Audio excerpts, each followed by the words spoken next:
The other valuable aspect of this instrument is that it's really covering three core leadership assessment categories.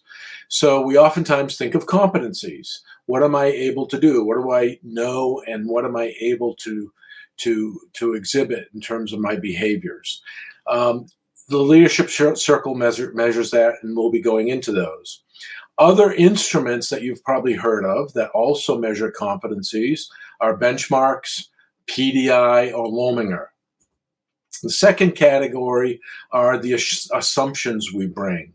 And so the assumptions are what is our self awareness? What are the assumptions we make about ourselves as a person, as a leader, and kind of bring into our day-to-day lives. And so those underlying assumptions are oftentimes measured through the Hogan instrument or FIRO-B or emotional intelligence instruments.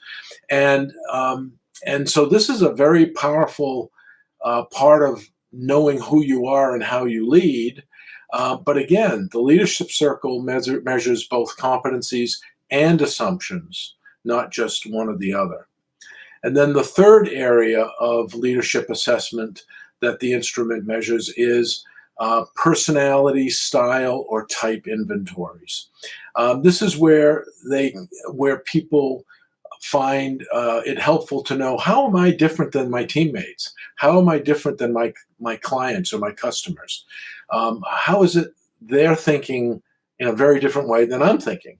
Or they're reacting or acting in a very different way than I'm acting.